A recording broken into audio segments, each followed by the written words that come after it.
Yes, next week. Definitely have to be here. ஆமா, one day before. Aunty, Akila madam, aunty, Akila madam, aunty, Akila madam,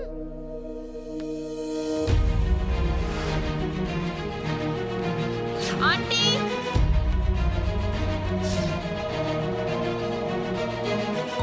aunty.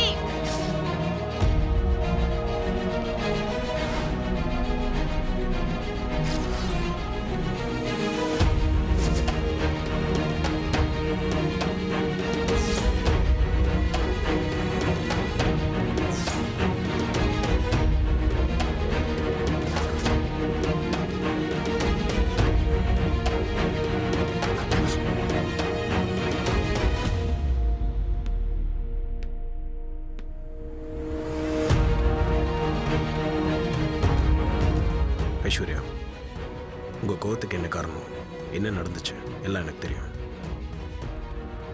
அது எப்படி எனக்கு தெரியும் தானே பார்க்குறீங்க. உங்கள் ஹோட்டல்லேருந்து ஒரு ஃபோன் கால் வந்துச்சு.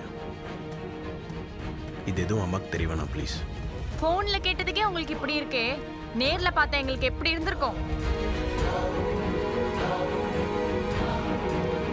ஐயோ, என்ன நடக்க போதுன்னு தெரியலையே. ரொம்ப கோவமா வந்திருக்காங்களே. ப்ளீஸ் ஐஸ்வர்யா, புரிஞ்சுக்கோ. அவன் வேணும்னே கேம் ப்ளே பண்ணிட்டு இருக்கான். ஏன் கூட என்கேஜ்மெண்ட் வச்சுக்கிட்டு இன்னொரு பொண்ணு கூட. சி, அதுவும் எங்க ஹோட்டல்ல வேலை பார்க்குற பொண்ணு. அவகிட்ட போய் அசிங்கமா நடந்துகிட்டது இல்லாம அது தப்பு இல்ல, இதுதான் என்னோட கேரக்டர்னு சொல்றான். இந்த விஷயம் அம்மாவுக்கு தெரிஞ்சா அவங்க ரொம்ப வேதனைப்படுவாங்க, மனசு ரொம்ப உடைஞ்சிருவாங்க. ப்ளீஸ் இது இப்படியே விட்டுருங்களேன். எங்களுக்கு மனசு இல்லையா தம்பி? சொல்லு தம்பி, மனசு இல்லையா?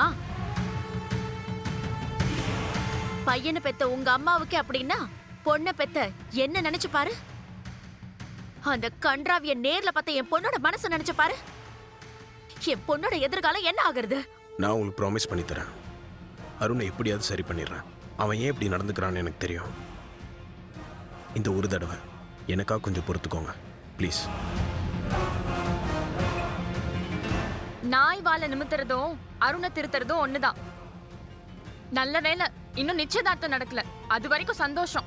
உன்கிட்ட இருந்து இப்படி ஒரு வார்த்தையை எதிர்பார்க்கல ஐஸ்வர்யா. நீ நிச்சயமே இதை உன் மனசுல இருந்து சொல்லியிருக்க மாட்டேன். நீ இந்த அளவுக்கு வெக்ஸ் ஆகி பேசுறேன்னா உன் மனசு எந்த அளவுக்கு ஹர்ட் ஆயிருக்கும்னு என்னால் புரிஞ்சுக்க முடியும். நாங்க கூட இப்ப அருணை பத்தி முழுசா புரிஞ்சுக்கிட்டோம் ஆதி. போதும், நோ மோர் டிஸ்கஷன். இந்த நிமிஷத்துல இருந்து உங்களுக்கும் எங்களுக்கும் எந்த சம்பந்தமும் கிடையாது.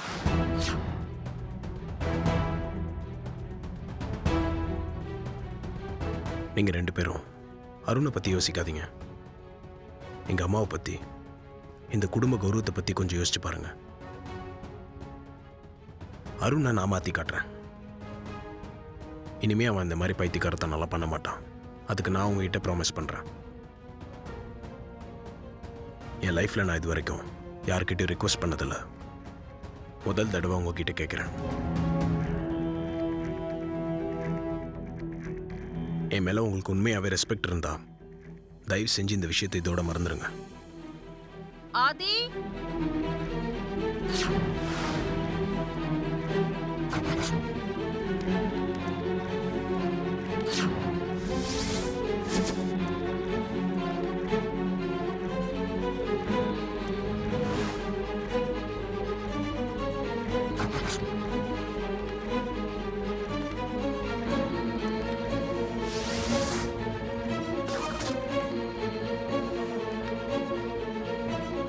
ப்ளீஸ்.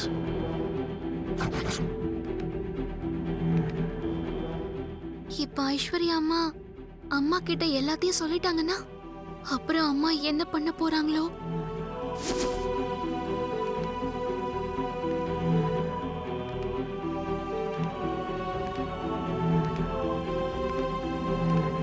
வாங்க. என்ன நின்னே பேசிட்டு இருக்கீங்க? ஏதாவது சொன்னாங்களா ஆதி? இப்பதான் வந்தாங்க. கல்யாண விஷயம் தான் பேசிட்டு இருந்தோம். அப்படியா? என்ன விஷயம்? ஆமா ஆண்டி, உங்ககிட்ட சொல்ல வேண்டிய விஷயம் நிறைய இருக்கு.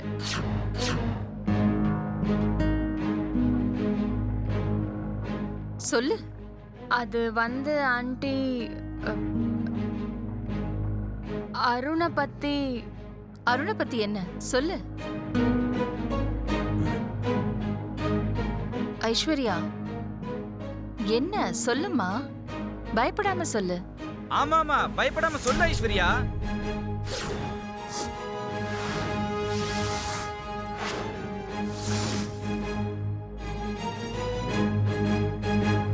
Hi dad, hi mom. ஏ ஐஷு, நீ எங்க இங்க? நாம ரெஸ்டாரண்ட்ல கல்யாணத்தை பத்தி பேசிட்டு இருந்தோமே, அத சொல்ல வந்தியா? ஓ காட், நானே சொல்லலான்ட்டு வந்தேன், அதுக்குள்ள நீயே வந்துட்ட. நீயே சொல்லிடு.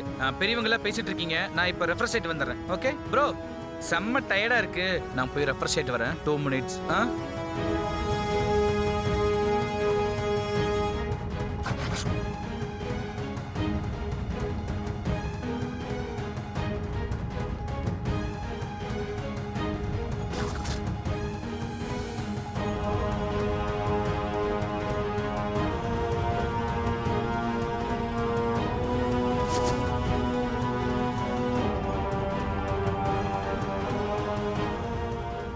இவன் எப்பவுமே இப்படித்தாமா, சொல்ல வந்த விஷயத்த டீட்டெயிலா சொல்ல மாட்டான். ஐஸ்வர்யா, நீ எதை சொல்ல வந்தியே? ரெஸ்டாரண்ட்ல என்ன நடந்துச்சு? உங்களுக்கு அருணை பத்தி நிறைய விஷயம் தெரியாது.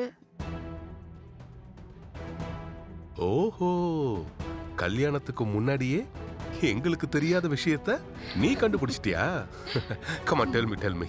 என்ன விஷயம் சொல்லு, ப்ளீஸ் டெல் மீ.